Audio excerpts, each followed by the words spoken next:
शहरातल्या धकाधकीच्या जीवनापासून काही दिवसासाठी का असेना मिळालेला हा विरंगुळा म्हणजे एक प्रकारचं सुखच आहे, नाही का? सकाळी मस्त अशी इडली होती. पहिल्यांदा अंघोळ-पांघोळ करून नाश्ता केला. शांभवीला भरवलं आणि आम्ही थेट निघून आलो शेतामध्ये. एवढ्या कडक उन्हाळ्यात सुद्धा इथे सगळीकडे तुम्हाला हिरवळच दिसेल. माझ्या भावाचं आणि वडिलांचं कष्ट आहे शेवटी.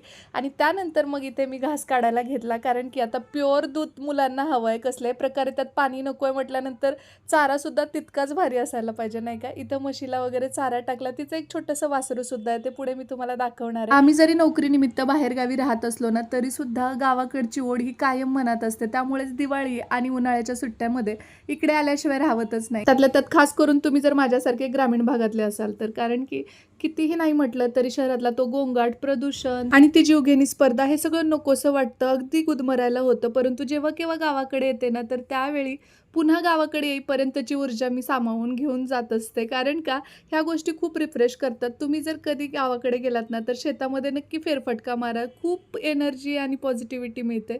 आता हे शेत बघा ना, किती छान बहरलंय. जे काही ज्वारीचे लुंगे वगैरे आहेत इतके मोठे पडलेत ना, आणि हे दाणे वगैरे पक्षी खातात. त्यावेळी तर ना खऱ्या अर्थाने हे ज्वारी लावल्याचं सार्थक होतं असं म्हणायला हरकत नाही. कारण आपण नेहमी देण्याची भावना जेव्हा ठेवतो ना, तेव्हा आपल्याला जास्तीचं मिळत असतं. असो, तर इथे ह्या आहेत कुत्तरबावळीच्या शेंगा. ह्या ना तापीवरती खूप रामबाण असा विलाज असतो, त्यासाठी त्यासुद्धा घेतल्या आणि मग आम्ही गावाकडे निघालो. तर रस्त्यामध्ये फुलाची शेती होती. मनाला काही राहावलं नाही. म्हटलं एकतरी रील इथं शूट करूच या.